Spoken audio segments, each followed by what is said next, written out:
Ang video na ito mga kababayan ay tungkol dito sa chichirika. Itong chichirika na ito ay isang uri ng halamang gamot na ang kanyang ginagamot mga kababayan ay anti-cancerous. Ito po ang ginagamit namin sa mga cancer.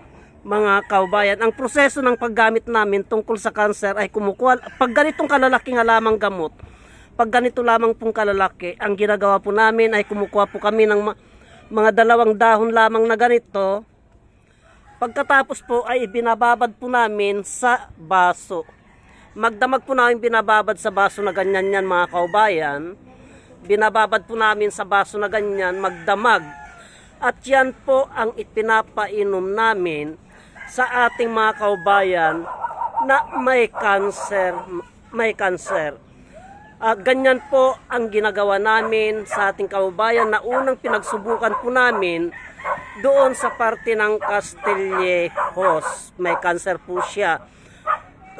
Sa suso, mga kaubayan, ang ginawa po namin ay kumuha po kami ng dahon ng chichirika. Yung chichirika na mas malalaki pa po ang dahon mga kaubayan. Ang ginamit namin noon ay meron pong chichirika na mas malalapad po ang dahon niyang ganun. Pag ganun po kalalapad na dahon, isa lamang po, basta't ang proseso po ay ganito po. Ganito po, ibinababad po magdamag yung dahon na yan.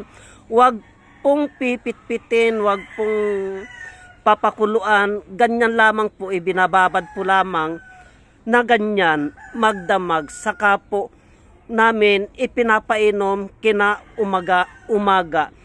Pag yung cancerous po mga kaubayan ay nasa stage 3 na, stage 3, stage 4, para matulungan yung mga gamot na reseta ng doktor, ay araw-araw po namin na pinapainom ng ganito. Basta tandaan po natin mga kaubayan na pag yung mas malalaki, 3 klase po itong chichirika.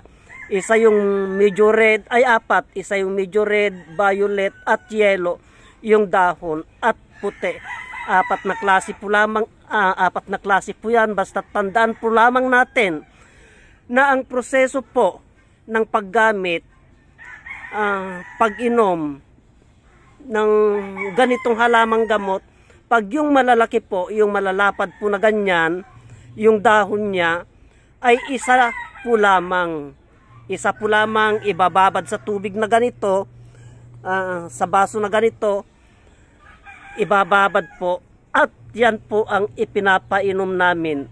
Araw-araw po yan mga kababayan, para din po siyang nagme-maintain ng gamot na medisina. Malaki pong katulungan nitong halamang gamot na ito sa mga may cancerous, sa mga umiinom ng gamot na medisina mga kaubayan. Basta tandaan po lamang natin, pag medyo malalaki po yung dahon, medyo mahaba po yung dahon, ay isang dahon po lamang ang gagamitin. Pero pag ganito po kaliliit, ganyan lamang po kaliliit, ay dalawain nyo po mga kaubayan. Araw-arawin nyo po yan.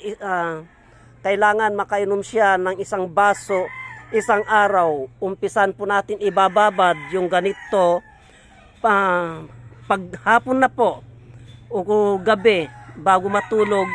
Kumuha na kayo ng dahon ng chichirika at magbabad na po kayo sa baso na ganyan. Pagdating po ng kinaumagahan ay kukunin po ninyo at yun po ang ipapainom ninyo mga kaubayan. Ilan na po sa ating mga kaubayan na may cancerous dito sa parte ng Castillejos na pinagsubukan po namin, nakaka-recover po sila at gumagaling po sila mga kaubayan. Basta't sa cancerous po lamang.